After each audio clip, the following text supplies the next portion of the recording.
nekk rebondissement wu sortie yi nga xamante ni jot na am alors donc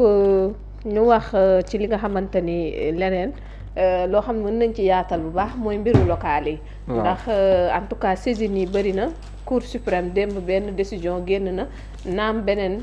boo xamante ni FDR moom ma ngi koy xaar. waaw ni nga ko waxee ñaar la boo koy xool bu baax mooy référé bi nga xamante ni taxaw na limite du référé ak lu jëm ci wàllum date bi nga xam ne ni moom la ñoo lànk doon sàkku ci Cour suprême pour jéem a xool ndax dinañ mën a amal li nga xam ne moo di exigence wala fixation par rapport à date élection locale yu 2027 parce que booy xool bu baax ñoom dañ ne au plus tard le 17 janvier 2027 normalement ci lañ war a amal li nga xam ne moo di date bu jëm ci wàllum élection yi mais jusque là heure bi bu ñu fexente ni dañoo wax ne modification code bi mën nañ convoquer corps électoral bi ci biir waxtaan corps électoral bi ñu gis ne ci biir code électoral bi y a des choses à changer loolu su fekkee teeluñu ko def ci diiru 6 mois par rapport ni ko CEDEAO fixé dafay nekk problème moo tax ñu bare di sàkku naan président de la république dafa war di teel a convoquer corps électoral bi bien avant même 6 mois yi su ko defee ci biir suñu gisee ni il y a des problèmes ñu mën a amal orientation yees yoo xam ne dañ ko indi jëmale ko ci wàllum code électoral bi durant les 6 mois wala bien avant même les 6 mois mais jusque là aussi bu fekkente ni 17 janvier la war a mën a am le délai des 6 mois daanaka boo xool bu baax weesu nañ ko mais au delà de ça aussi date bi moom su leen neexee président de la république d'après l'article yi nga xam moo nekk dans le code électoral am na aussi possibilité ba durant toute l'année 2027 aussi ba au plus tard décembre pour mu organiser lu jëm ci wàllu élection yi mais ñu bari dañuy jàpp ne pour respecter délai bi dans le cadre normal et régal yoon également aussi le président de la république dafa war a fixer corps électoral bi 6 mois avant la date du 17 janvier 2027 mais jusque là amul corps électoral boo xam ne convoqué nañ ko décret bi ba ndege ni génnagul et jusque là aussi ñi war a dem élection xamuñu ndax date bi dina nekk à temps waaw wala déet loolu nag bi mu amee ci la ñoom waa ñoo lànk nekk ñi nga xam ne société civile bi lañ am lu ñuy dox ci wàllum loi et règlement pour ñu koy respecter jàpp na aussi seen prérogative la en tant que ay nit yoo xam ne société civile lañ ne pour ñu dem ci kanamu yoon xool ndax dinañ mën a clamer wala sax nag ñi sàkku pour ñu joxe date boo xamante ni ci la ñu mën a fixer lu jëm ci wàllum xëccoo gox ko xaat yooyu mais malheureusement pour ñoom démb Cour suprême daf leen tontu ci audience bi nga xamam la doon amal mais lam ci tontu mooy que ne il n'est pas possibilité pour mu nekk lu recevable seen demande boobu li ko waral mooy Cour suprême dafa jàpp ne mbir yi cëgal guyu njiitu réew mi la moom mooy xool ban kañ wala nan la war a sampee lu jëm ci wàllu élection yi te buy joxe date dem également aussi moom moo ko war a joxe kon mu mel ni lépp dañ ko delloowaat l'exécutif bi nga xamante ni moom moo am décret boobu noonu ñu bare ñi nekkee nag ci biir ñoo lànk démb jot nañ cee réagir ànd ak ay woy politique notamment ku ci mel ni Omar Sow aussi mi nga xam ne daan mu nga fa woon teew fa démb mais waa ñoo lànk ñoom dañ ne Omar Sow mu ngi fa woon waaw mais waa ñoo lànk ñoom dañ ne nekkul surprise ci ñoom parce que am na ay jurisprudence administrative yoo xam ne daanaka jot na fay jaar mais teewul aussi xam nañ ne yoon moom ci cëgal guyam la ñoom nag nee nañ accepté nañ décision bi nga xam moom moo génn teewul aussi nag lañ jàpp ne li ne woon seen cër def nañu ko mais au moins posé nañ acte boo xamante ni dinañ réveillé waat mais pare nañ également pour wàccaat ci li nga xam moo di terrain bi pour amal li nga xam moo di combat politique bu fekkente ni dina ko laaj pour mën a réclamer lu jëm ci wàllum date bi Omar Sow moom jàpp ne président de la république moom moo fi am parti boo xam ne plus de 300 maires yoo xam ne dajale na ko waaye ba léegi capacité pour mën a tenir ab date bu nit ñi di mën a demee ba ndegee ni question la doon te li war mooy nekk loo xamante ni moom dafay antu loolu également dafa ñëw indiwaat waa FDR bi nga xam ne ñoom référé bi la ñuy xaar ñoom tamit ñoom daal nee nañ fu mu toll ñoom tam ñu nga téewaale seen loxo di xaar lu jëm ci wàllum référé bi heure su nekkee loo xamante ni lu antu la après ñoom dinañ wax les sénégalais lan mooy nekk ci seen posture au même moment Pastef comme on l'a dit ici hier ñoom seen exigence mooy que date bi nekk loo xam ne dafay taxaw sénégalais yëpp xam ko bataaxal lañ jébbal ministre de l'intérieur mais n'empêche aussi président de la république lañ ci laaxaale ndax jàpp na ni il est temps pour qu'au moins mën a nekk luy antu léegi nag problème bi mooy bu fekkente ni fi ñu tollagum ni tembe la ñu bari dañ jàpp ne il est impossible de tenir les élections à date normale muy le 17 janvier 2027 donc il y a possibilité wala probabilité que ñu prolonger élections yi nekk loo xam ne taxaw na déjà mais l'équation mooy dafa am processus boo xam ne ci lay antoo processus boobu mooy il est impossible que mu mën a antu sans pour autant qu'il y ait l'avis de l'Assemblée nationale et que cette Assemblée nationale aussi il y a la majorité parlementaire de Pastef et Pastef boobu ci jëm boppam d'accordul ci wàllum report donc comment est-ce que la effectivité bi di mën a antoo ba report bi mën a nekk luy am soxna ay tax alors donc démb requête boobu ba ñu génnee rejeté ko en tout cas bari na ci ñoo xamante ni wax nañ ci ndax gis nañu ni président dafa war a indi li nga xamante ni mooy leeral ni dina waaj jëm ci élection ci date bi nga xamante ni ñoom namm nañ ko amal suñu fàttalikoo démb gis nañ FDR ñoom itam àddu nañ ci ndax ñu ngi xaar ñoom ci beneen pàcc ñoom la ñu saisiré woon Cour suprême ci taxawaay bi te Cour suprême ci ay argument wax na ni moom mënu cee àddu ndax li ci ëpp ci président la war a jógee te defagu ko.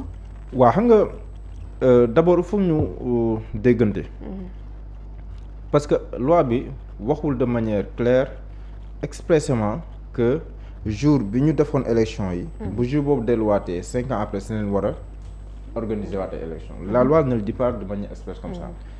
kon man dama jàpp ne président si entendement bi mu nekk jamono ji mooy tant que ñu ngi dans l'année 2027 moom mën na tenir ay élection locale am bu naree weesu nag 2027 en ce moment là foofu day obligé comme li fi daan am dem à l'Assemblée nationale pour mën a layal le report am na si lenn si report bi amoon en 2000 xam nga bii passe moom dañ ko report mais am na si benn boo xam ne nii le ministre de l'Intérieur Antoine Diome moom moo demoon à l'Assemblée nationale pour porter le report ak lay yi nga xam te ni moom la si joxoon donc man dama jàpp ne tant que ñu ngi dans l'année 2027 ba muy jeex foofu le président de la République est toujours dans les délais mais lii Cour suprême wax yi tamit man dafa maa fàttali li maître Bamba Cissé ministre de l'Intérieur waxul en Assemblée nationale parce que bu ñu fàttali ko maître Bamba Cissé dem na Assemblée nationale ñu laaj ko si mu ne mbirum organisation élection yi wala boog mbirum convocation du corps électoral décret bi loolu dépendrul si man kenn rek la dépendre mooy le président de la République waaye ñoom administration li ñu war def mooy organiser élection ñoom noppi nañ si wàll woowu bu président joxe la direction à suivre rek ñoom dinañ ko topp mais fu mu toll nii le président moom moo waxagul dara moom moo amee décret comme ba fii nii bu nekkee ñiy jëloon tegtalu janvier 2027 oui. boo ko jëlee date bi kam dale mi ngi commencé xat kon li la sax xel ab sa jàngat bu la jox mooy dinañ dépasser janvier 2027 sinon dina doon am ay actes préparatoires yoo xam ne ni dina ko tàmbalee gis amagul kon nga mën si jëlee conclusion que le président kon moom jugee na si ñi tegtalu janvier 2027 mi ngi si tegtalu fu mu toll nii 2027 tout court léegi bu naree jën 2027 en ce moment là nag faaw Assemblée nationale mais xam nga daf fii lépp di delluwaat si président de la République te muy wuteeg présidence ak yooyu fii administration bi mooy organiser élection yi sax mu neew loolu la mais bii administration bi daanaka ñooy def lépp DG moom moo koy organiser ministre de l'Intérieur moom moo koy organiser moom mooy def lépp ku dul président de la République ku mu jiite mën a organiser élection yi après nag si la ay Sénat ak yooyu noonu di ñëw mais je parle de l'organisation des élections kon bu une juridiction jëloon décision yi tamit mënul imposer président mu surtout par rapport au local laa wax bu nekkee présidentiel la ne la mais mënu ko imposer donc lii des suñu doon ni mooy toog xaar ba xam fi mu wane mu mujjee gëtam mais loolu jàngat bi la si côté ay lii yoon wax ak lii charte yi wax mais boo ko jàngatee si wàllum politique président Diomaye président du parti Kiiraay xam na ne fu mu toll nii moom jekkagul pour dem ay élections locales. loolu moom leer na. loolu dafa leer nañ léegi est-ce que président nag dina lancer partem li yàggugul dara commencé gul sax jaayum carte defagul sax lii gën a élémentaire si parti bi doogaa jut daanaka dafa ko fu mu toll nii balbutiement yi leen tool mais dafa nekkoon président dina ñëw rek ne bon man daal maa waxoon l'ordre légal l'ordre nangam jékki-jékki rek dem élection noonu quoi le politique ki lee du demee noonu si élection locale yi c'est vrai que waxoon na ne njëkku juddu tey màgg tey mën tey mais loolu waxi lancement de parti donc la mais li mu wane jamono ji mooy le président Bassirou Diomaye Faye et son parti Kiiraay noppee guñu pour war a dem si ay élection léegi nag ñii xaw a noppi tuuti wala ñi nga xam jàpp na ne xaw na ñoo jekku tuuti ñoom ñooy mettre la pression muy waa Pastef ñoom ils ont mis la pression bind leen ministère de l'Intérieur na xaar sax ba gis la réponse du ministère de l'Intérieur parce que nag dañu leen war a tontu parce que nit dans l'administration nit bu bindee jox la da nga war a bind delloo ko léegi ñu xaar la réponse du ministère de l'Intérieur par rapport ak élection yi lan la siy wax moom parce que tamit ministère de l'Intérieur moom mooy organiser mais li muy révéler en matière politique mooy fu mu toll nii le président de la République wala le président du parti Kiiraay dafa toll si defar partem samp ay mbiram mi ngi waxtaan ak ay maire mais waxtaan bi des na yaa ngi dégg Serigne Moustapha Sy di joxe rendez-vous si local yi kon ça veut dire que waxtaan yi si local yi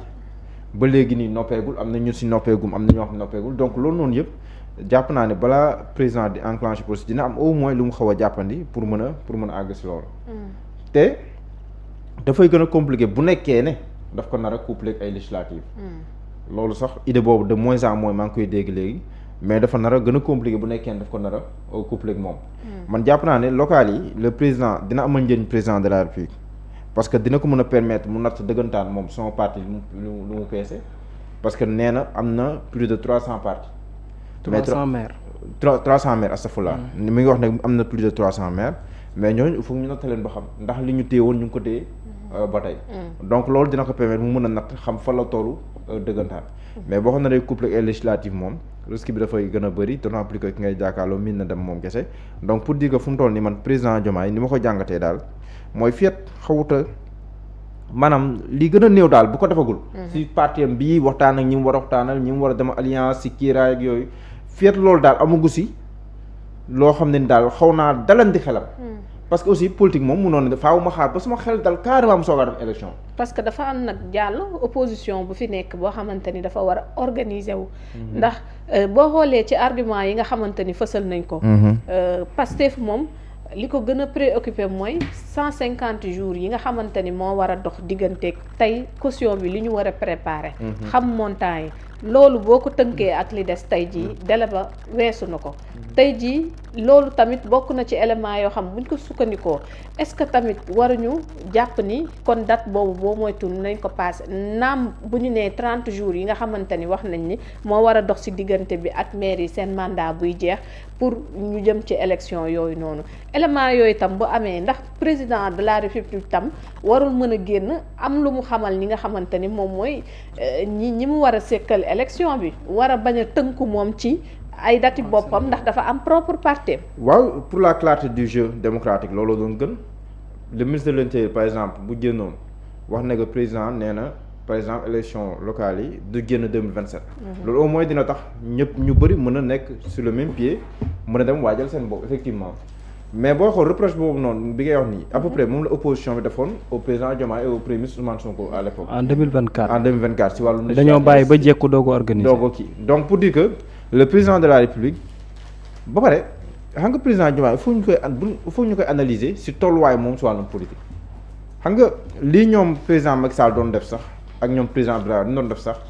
loolu mënoo ko xaar forcément si président Diomaye parce que ñoom lu mu dee dañoo falu ak seen appareil téye seen appareil muy appareil bu dëgër ñu koy gën a yokku di dem mais président Diomaye dafa dem ba falu appareil bu ko tegoon si bopp réew mi ñu tàqali ko mu war a tabaxaat beneen appareil kii dafa nekk si tabaxaat donc kii nekk si tabaxaat mënuñu xaar mu def la même chose de ñi nga xam ne dañoo ñëw au pouvoir jekk am benn coalition bu dëgër benn bokk yaakaar di gën a màgg di gën a dem bokk la président Diomaye même ni dafa dem ba falu tàqaliku ak ñi ko faloon di waa Pastef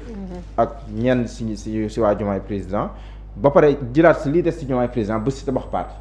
kon kooku dafa nekk di tabax am ay échéances électorales yu nekk si kanamam donc kooku day doxee ñaari tànk day doxee tànk président parti bi doxee tànk président de la république te boo moytu en matière politique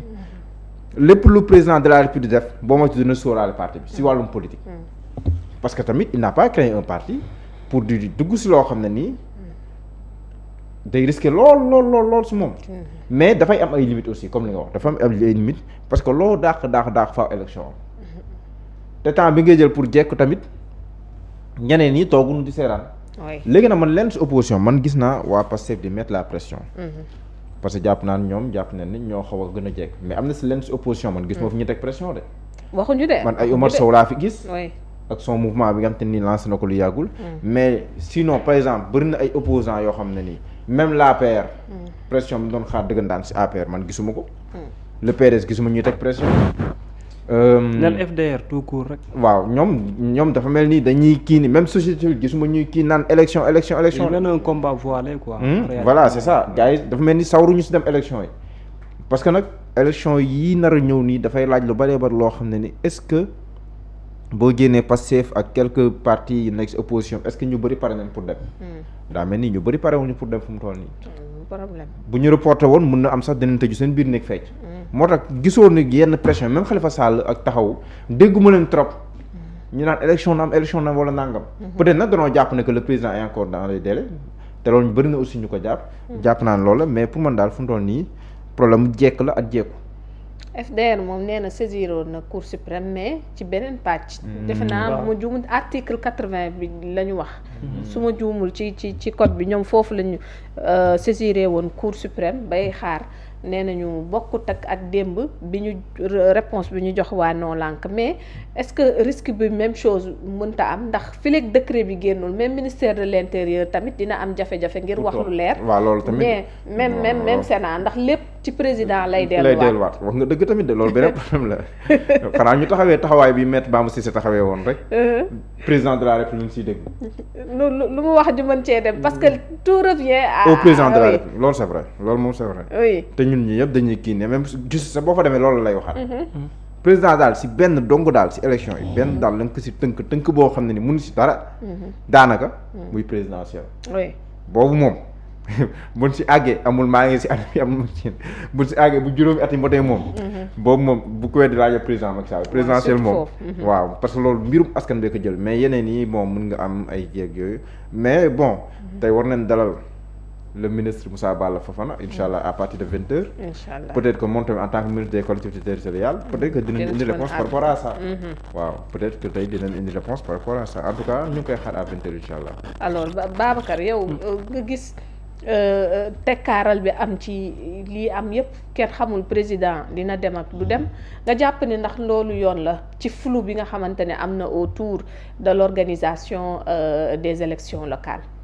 bon je pense que ne ci ay calculu intérêt boppam moom la nekk ci li ma yaakaar parce que pour man instant bi ñu toll nii gisuma lu fi nekk une urgence bu war a mën a tax ñuy xalaat ne report war naa mën a am aux yeux des politiques. ndax jàpp naa ne kuy am xel ñaar dissoudre une assemblée nationale pour organiser une élection législative te ci waxtu bi nga koy dissoudre ci nga war a mën a organiser élection législative aujourd'hui aussi jàpp naa ne possibilité war naa mën a am. xam nga dafa am loo xamante ni lu war a mën a nekk lu ñu dul xel ñaar moom lay doon mooy fexe respecter au minimum le calendrier électoral que un président de la République bi nga xamante ni au-delà d'être le gardien de la constitution war a veiller aux lois et règlements aussi da nga war a def de sorte que application yi war a nekk loo xam ne ci date issue lañ ko war a mën a amalee mais malheureusement lii nekk di dox nii c'est vrai rien n'est encore officiel pour dire que ni le président de la République dafa reporter élection yi mais ni muy doxee nii boo koy xool bu baax ci sens boobu moom lay demee. parce que pour man tey même au-delà de CEDEAO bi nga xam ne moom la jiite te mu am lu mu wax ci délai pour les 6 mois ak li nga xamante ni code électoral bi wax na ko sur les 80 jours et 100 jours. man jàpp naa ne yooyu yëpp bu ñu ko calculer bu baax aujourd'hui mooy jëluñu benn yoon tànk pour mën a xalaat ne élection yi war naa mën a am parce que su ma juumul les maires yi nga xam ne ñoom la ñu fal déjà seen date bi war a expirer seen mandat pour 5 ans yi. ça sera le 23 janvier 2027 te bien avant loolu kon ça veut dire que ne le 17 janvier normalement ci lañ doon xalaat ne donc au plus tard le 23 janvier waroon nañ maanaam maire yi waroon nañ mën a xam ne fauteuil yi ñu toog waratuñ fa toog parce que seen date moom ci lay nekk loo xam ne lu jeex moom lay doon beneen bi ci tegwaat mooy les 6 mois pour révision au sein wala convoqué corps électoral bi loolu waroon naa mën a am pour bu fekkente ni am na leneen loo xam ne dafay tegu comme changement wala lu ñu war a mën a xoolaat au niveau du code électoral beneen bi ci tegwaat dañ ne yooyu yëpp su fekkee dafa puusu lii war a mën a am mooy ñu toog waxtaan ba déggoo ci pour war a mën a dem ci leneen te loolu su boobaa maanaam parti yëpp moom lay concerné comme les partis politiques ak peut-être société civile yoo xam ne dañ leen di boole wàlle ci biir Maître Bamba Cissé bi mu doon wax la ma expliqué dafa leer la majeure partie élection yi fi weesu ñi ko layeel ñëpp en tant que des ministres de l'intérieur wala président de la République dañuy évoquer parfois des questions de moyens techniques wala des moyens financiers loolu mooy tax lu ci ëpp daanaka ñiy reporter élection yi jàll l'ancien ministre de l'intérieur moom toog na à l'hémicycle pour xamante ne l'administration elle est déjà prête xam nga loolu moom soo ko waxee ça veut dire que ni lenn kese moom moo des et ci prérogative président de la République la mooy jël décret convoquer corps électoral te dama gëm ne aussi l'administration mënul ñàkk a pare li ko waral mooy date bi ñu ko amalee ba beneen bi lu mu gàtt balaa ñu naan ñu ngi dugg ci at mi l'administration bi jouer son rôle war naa mën a nekk loo xam ne dafay prête pour ne pare naa pour organiser une élection léegi nag daf ñuy renvoyer waat encore ci une élection boo xam ne bu war a mën a am la te muy concerne peut-être ay gox-goxaat est-ce que réellement il n'est pas temps que aux yeux des Sénégalais concernant code bi ko ëmb ñi ñi jëm cee xoolaat parce que tey mënuñu wax ne commission indépendante bi nga xam ne moo nekk Sénat war a mën a organiser élection et tout te kooku fu mu toll nii lii situation bi taxaw ni ma mënu ci dara maanaam moom daara saa organisé wul de. non réforme boobu la ñu waroon def. moom laay président bon waxatu ci dara. waxatuñ ci dara moo tax ma ne est-ce que jotul léegi sax naan ko li ñuy jëlee organisation élection yi ci ministère jëmale feneen du wàññi dayo ci yow. waaye c'était pour jéem a xoolaat voilà est-ce que nekkul kon léegi fu mu toll nii xam nga tey moom organiser kese lañ ko sant. maanaam xool nuñ koy tegee matériel bi est-ce que mat na est-ce que jaar na yoon. léegi est-ce que ay prérogative am warul mën a dem ci ba lu mel ni tey conseil constitutionnel ni mu amee prérogative lu concerné convoquer élection présidentielle su président laa rek bëgg reporter am noo xam ne sax mën na ko doxalee ak moom que ñu dem ba Sénat jox ko prérogative yoo xam ne moom tam dina ko war a mën a may que du day neex le président de la république rek mu téye ab décret parce que imaginez aujourd'hui face à ak lu mënti xew ci dëkk bi léegi situation bi ak lu mënti joxe il appartient au président Diomaye ak décret di dire que ne élection yi temps bi moom lay am kenn mënu ci dara te ci ab réew moo xamante ni bu démocratique la bu ñu war a mën a sàmm xam nga déjà loolu rek ça cause problème te la majeure partie maa ngi lire sànq kii nu mu tuddati ku ci mel ni comment il s'appelle encore l'expert électoral la Ndiaga Sylla moom da lay bindal théoriser la mais après tout aussi boo ne président moo am doy bi mu nërmela lépp lu mu la wax daanaka coow foofu lay ne te boo déggee ma wax ko keroog Ngagne Demba Touré mu ngi koy wax mais neexul dëgg mais c'est la vérité yow boo xamante ni dañu laa choisir bañ report élection moo tax say chance dem ba nga mën a nekk candidat ba gagner élection war ngaa mën a toog di reporter ay élection ci ñoo xam ne dañoo xeex ba dee na yow élection yi kenn du ko reporter yow daal yaa nekk candidat force yaa nekk candidat di nga gagner mais soo ñëwee xanaa di nga ne sacrifice yi nit ñi def ba bañ report élection parce que il faut rappeler que conseil constitutionnel avant muy addu y a des sénégalais yu ñàkk seen bakkan yu dee bien avant sa conseil constitutionnel di addu c'est vrai pour lu jëm ci wàllum date bi yoo xamante ni dee nañu parce que dañ doon xeex ne il n'est pas question que ñuy reporter élection présidentielle bi loolu à l'époque le président de la république waroon na veiller moom moo toog jékki-jékki ci cëggal gu yama te waroon na jàngat si loolu amoon def déclaration oui lu mu gàtt ba pare encore yow beneen bii gën démb maa ngi koy wax fi pour répéter la ko beaucoup de sénégalais ils s'étaient dit que ni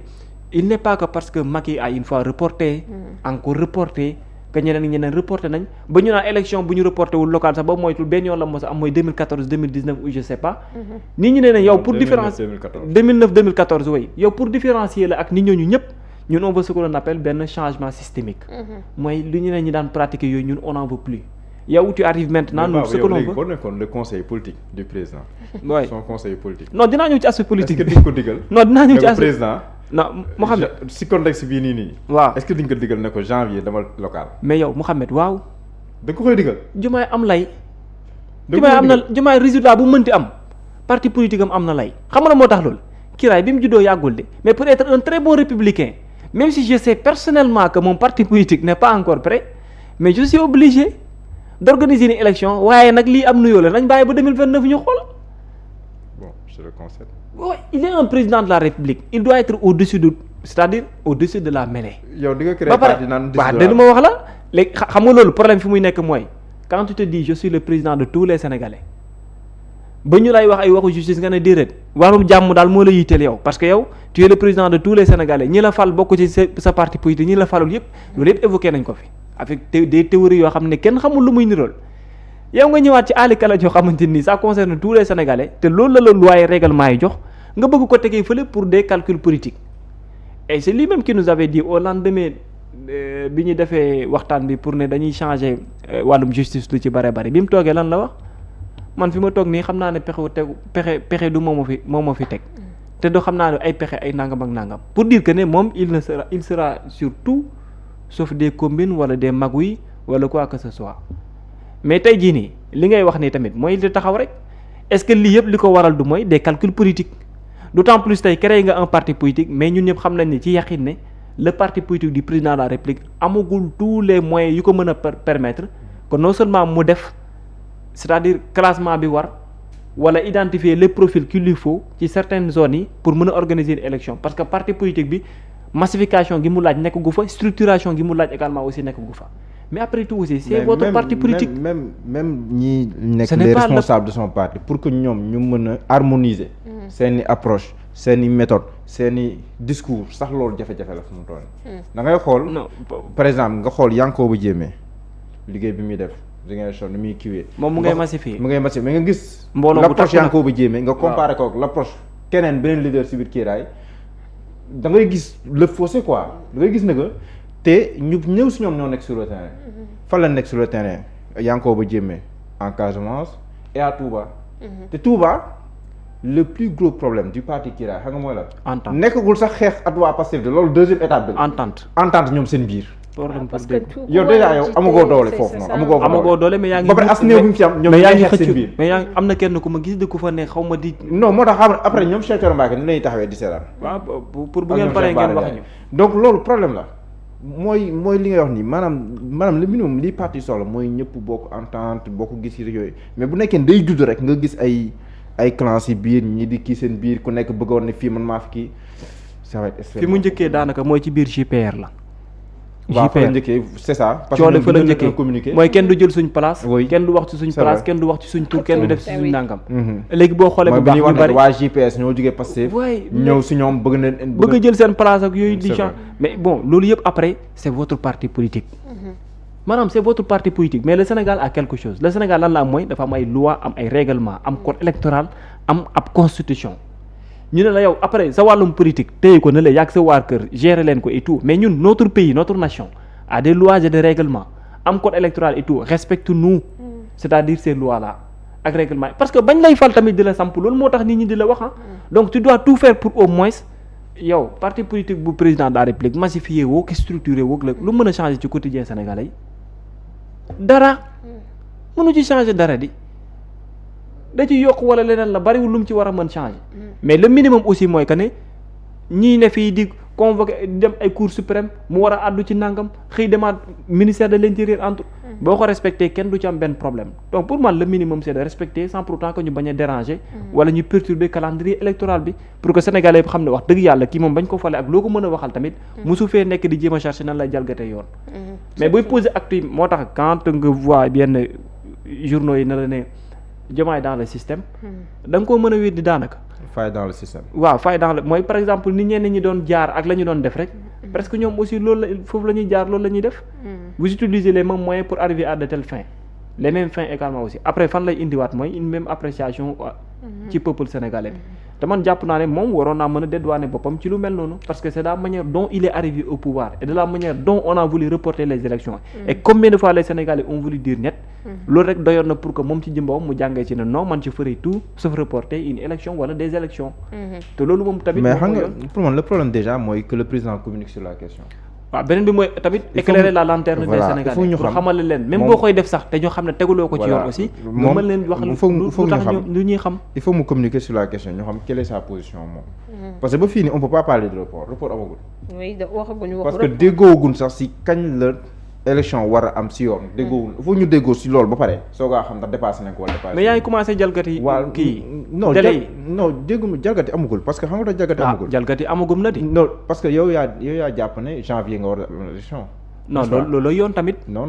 am nañu jàpp ne 2027 ba mu jeex mu doxoo def non loolu moom ay lay la rek non du question lay c'est-à-dire la loi parle de la dernière année du mandat non waa léegi lu CEDEAO wax ci ci par rapport délai 6 mois yi pour te wax nañu même président de la xam nga République am na fu mu mën a demander rallonge mandat wu CEDEAO li mu wax bokkul dafa ne waaw à 6 mois de la tenue d'une élection oui kon xam nga date bi déjà waaw dégg nga mën a calculer à 6 mois fii xamaguñ date xam nga loi bu nekkoon dafa wax de manière claire jour bi ñu amee élection yi jour bu ñëwaatee prip mooy dañoo war a amalaat yeneen élection foofu noonu du am polémique du am interprétation mais là c'est une interprétation qui se pose am nañu jàpp ne janvier 2027 war ñu ko génn pour nekk dans les 5 ans pile am nañu jàpp ne 2027 ba mu jeex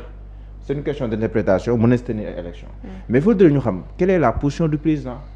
ndax si bu njëkk bi la wala si bu njëkk bi bu mujj bi bu ñu xamee loolu dinañ xam ndax moom mu xamal ndax moom dafa fas yéene amal ko balaa janvier wala janvier c'est serait limite wala ndax da koy dans l'année 2027 wala ndax bu jën nar a jën dans l'année 2027 foofu on parlerait de report lan mooy tax ñuy reporter je pense que loolu dafa war a clair mais beneen risque aussi politique bi au-delà li ñuy wax ni yëpp du point de vue légal ak yooyu mais interrogeons-nous est-ce que nombre de maires yi nga xam te ni moom la ñu wax ne que moom am nañ ko est-ce que am nañ si une parfaite maîtrise au plan politique loolu tam c'est une question xam nga yaa ngi ko jëm wax na ne on a l'avantage d'avoir les renseignements généraux mais est-ce que ñoom am nañ une parfaite maîtrise de nombre de maires yi ñuy wax ne moom la yoon du plus de 300 maires encore que sax loolu c'est discutable mais est-ce que am nañ si parfaite maîtrise est-ce que par exemple Ousmane Sonko wax na ko ci interview bu mujj bi moom ñoom Moustapha Diop ak ñoom Buri Diakhaté ak ñoom Fatou Abdou Ndiaye ak soxna si nekk Sud FM wax na ne que am na ay maires yu bëree bëri yoo xam ne ni bu leen Pastef tàllaloon loxo ci Pastef la ñuy dem donc est-ce que paramètre boobu aussi ñu ngi koy bàyyi xel kiiraay peut-être mën na la jox ay moyens de campagne mën na la jox nangam mais boo waree def choix entre kiiraay et Pastef dans certaines localités la mooy nekk la détermination du maire la position du maire loolu yëpp pour man ay risque au plan politique yoo xam ne ni maîtrise du maire yi nga xam te ne moom mooy sooklu kiiraay loolu tamit bokk na peut-être ci li tax mbir yi amagum un flou quoi. alors président de la république fii nii tey jii su fekkee SDR ñëw na te Pastef dafa menacer saisir yeneen juridiction yi nga xamante ni dina ko permettre tey président tënku ci élection locale yi. tey ak posture bi mu amee nii tamit loolu du facile. problème bi Babacar dafay revenir daal ñu jël benn nit dénk ko ki nga xamante ne moo di organisation des élections. non moom laay wax sànq parce que fi date bi di nekk mais problème bi tey mooy que léegi imaginons le président convoqué na corps électoral bi waxtaan am diggante président de la république wala ministre de l'intérieur ak nu mu tuddati c'est-à-dire les politiques ñu gis ne ci biir code électoral bi il y a des changements à faire léegi comment est-ce qu'on va faire. Président de la République su boobaa est-ce que dina am moyen wala est-ce que boobaa y aura possibilité de faire des modifications au sein même du code électoral. boo amee consensus mën na ko. non waaw consensus moom laay wax. mais consensus mënul am. c'est impossible que consensus am parce que déjà le parti majoritaire au niveau national est contre tout ce que l'on appelle question de report te déjà délai 6 mois bi weesoo na lañ la y a plus possibilité sauf bu fekkente ni consensus moom mooy am. donc est-ce qu'il n'est pas mieux yow pour préparer ñëpp mën a bañ a indil ñëpp coow délai 80 jours bi ñuy wax avant ñuy fixer date bi nga convoquer corps électoral bi mais également aussi que date bi ñuy wax par rapport ak 6 mois yi nga war ko mën a respecter parce que là boo weesoo le 17 janvier boo weesoo le 23 janvier rek yokku nga te yokk boobu noonu du da laa war a neex rek nga jékki-jékki rek yokkal délai ay nit ñoo xamante ni ay élus locaux lañu looloo fi am plusieurs fois. te loolu nag moo warul mën a am moom laay wax ne aujourd'hui ban mois la ñu toll mois d'août la ñu nekk ñu ngi jëm septembre octobre novembre décembre janvier 4 mois fu mu toll daanaka moo la dese wala bu baree ba bari mënoo loo weesu les 4 mois ci biir 4 mois yooyu yëpp nga yaakaar ne li fi war a mën a am comme waxtaan ak tout war nañ ko mën a def ba janvier ñu respecté ko parce que ñoom li ñu lay évoqué mooy que ne non du mbirum constitution mais mbirum code électoral bi la article 269 moom lañ lay indil na la le président de la république am na c'est-à-dire toute l'année 2027 pour yokkal gars yi ay quelques mois doo ko organiser war élection mais li gën te yoon wax ko mooy que ne nit ki mandaam waroo ci yokk benn fan da ngaa war organiser une élection pour ñëpp dem ci fii coow li di ne foofu la parce que ñoom prontool boobu ñu leen di nekk di jox moo tax ñu jàpp ne war nañ mën a def le tout ba durant toute l'année aussi bu leen neexee ñu compléter ba war a amal élection yi ay décembre 2027 parce que li tax may évoquer président Bassirou Diomaye Diakhar Faye looloo ko différencier ak ñeneen ñi am na way politique yoo xam ne seen passé ak li ñu fi def nit ñi on n'a pas de problème avec ça mais lui c'est de la manière dont il est arrivé et de la manière dont il devrait faire respecter les lois et règlements loolu moo tax may wax quoi en fait léegi nag par rapport ak utiliser des moyens non conventionnels wala jàpp ne prox ndoll bii la yoon may nga def après lu la neex loolu ay président yàgg nañ fi jaar yàgg nañ ko def su ko deexee moom tamit mën na koo def mais problème moom bi mu am bu gën a mag mooy il a en face de lui l'Assemblée nationale. te foofu pour mu amoon report il ne peut pas faire de report sans pour autant qu'il y ait consensus. waaw jaar fa à moins que xanaa Pastef na ko buy d'accord pour bañ coow wala bañ leneen ne ko ne d'accord aux yeux de l'opinion après kenn ku ci ne tirer aussi sa conclusion bopp mais problème bi di nekkaat beneen bi mooy lan nga war a mën a layee ba tax nga ne élection yi obligatoirement dañ ko war a reporter lu dul sama parti politique pareegul mais sa parti politique bu pareegul ñun Sénégal lu suñu yoon. yow yaa samp sa parti bu dëgër ci kanamu député yi. non si su fekkee toutefois bëgg na dem si parce que yow sañoo dem ci kanamu député yi naan leen parce que sama parti politique pareegul de moo tax mënuma dem élection. da ngeen koy reporter di nga am beneen lay boo xam ne booy teg la te lay boobu noonu déjà ñun am nañ réponse bi parce que peut-être que kon Bamba Cissé ak Matar Cissé am différence. Matar Cissé mën na ñëw indi joxe beneen argument ne sama administration aussi pareegul. mais problème bi di nekkaat beneen bi mooy lan nga war a mën a layee ba tax nga ne élection yi obligatoirement dañ ko war a reporter lu dul sama parti politique pareegul mais sa parti politique bu pareegul ñun Sénégal lu suñu yoon. yow yaa samp sa parti waaw parce que yow sañoo dem ci kanamu député yi naan leen parce que sama parti politique pareegul de moo tax mënuma dem élection. da ngeen koy reporter di nga am beneen lay boo xam ne booy teg la te lay boobu noonu déjà ñun am nañ réponse bi parce que